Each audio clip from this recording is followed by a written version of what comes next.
बीते कुछ वर्षों में एक एक एक एक एक एक अरे ये देश ही अनेक है।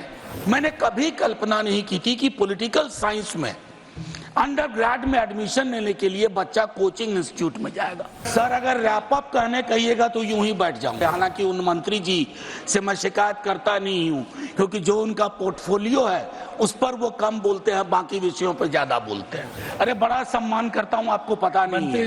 बस वो हिंदू मुसलमान करते रहे, हम फिर भी सम्मान करते हैं। एनटीए को अरब महासागर या बंगाल की खाड़ी में फेंकिए, चॉइस इज योर्स। बीते कुछ वर्षों में एक एक एक एक एक एक अरे ये देश ही अनेक है, अनेकता में एकता।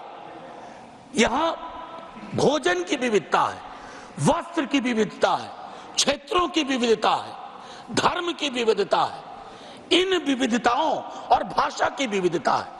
इन विविधताओं के मध्य हमारे अप्रोच में विविधता का सम्मान होना चाहिए था, जिसका नीट जैसी संकल्पना, एनटीए जैसी संस्था उस संकल्पना को मैं समझता हूं उसके साथ उचित न्याय नहीं करती है।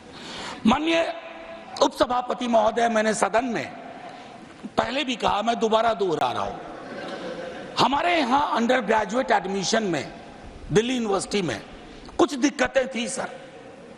काफी मार्क्स सीबीएसई का, अलग अलग बोर्ड्स का।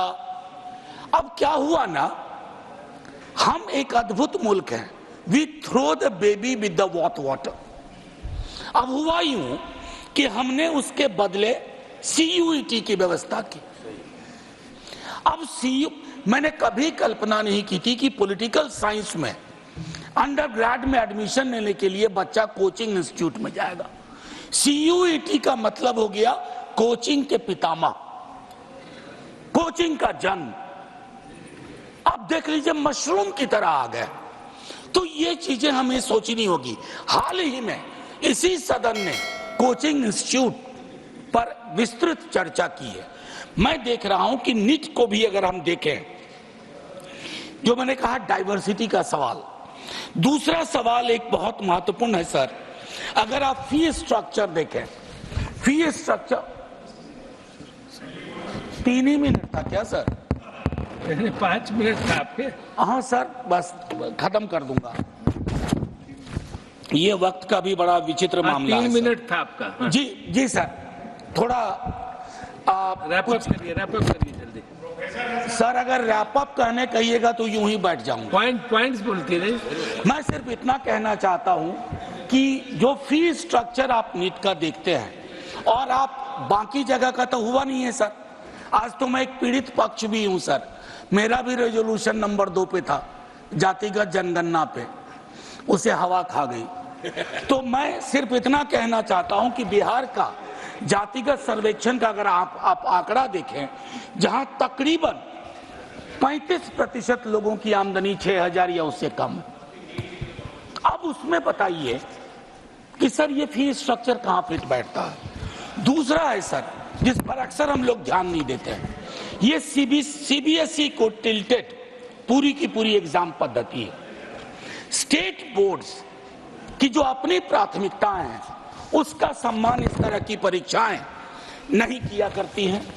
और मैं आखिरी में कहूंगा कि हम सबको ये सोचना होगा कि ये विषय आज ही एक मंत्री जी थे, चले गए, उन्होंने एक बात कही सुप्रीम कोर्ट के ऑब्जर्वर। हालांकि उन मंत्री जी से मैं शिकायत करता नहीं हूं, क्योंकि जो उनका पोर्टफोलियो है उस पर वो कम बोलते हैं, बाकी विषयों पर ज्यादा बोलते हैं। तो हाँ बिल्कुल उनका फेवरेट टॉपिक है, मैं ज्यादा नहीं बोलूंगा। मैं सिर्फ इतना कहना चाहता हूं कि सर, हाँ खत्म करो। हाँ स्टेट प्रॉब्लम सर, बस एक चीज, अरे बड़ा सम्मान करता हूं, आपको पता नहीं है। बस वो हिंदू मुसलमान करते रहे, हम फिर भी सम्मान करते हैं। नहीं फिर भी सर आखिरी मत करो। हाँ। आखिरी आप अपनी बात बोलिए।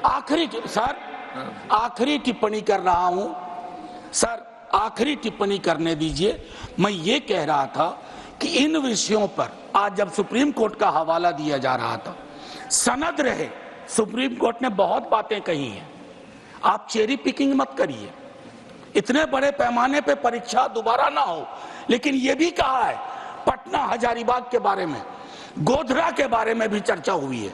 मेरा सिर्फ ये कहना है माननीय सर्वोच्च न्यायालय के समक्ष सम्मान सहित इतना जरूर कहूंगा, आज के दिन में टेक्नोलॉजी जो है उसमें अगर पटना में कोई लीकेज होगा ना पेपर का, तो उसको हवाई जहाज का टिकट लेकर के गुजरात नहीं पहुंचना है, वो सेकंड में पहुंचेगा सर। इसलिए पूरी परीक्षा एक लेवल पे कॉम्प्रोमाइज थी। और मेरा मानना है कि एनटीए, मैंने मंत्री जी से व्यक्तिगत आग्रह भी किया, एनटीए को अरब महासागर या बंगाल की खाड़ी में फेंकिए, चॉइस इज योर्स।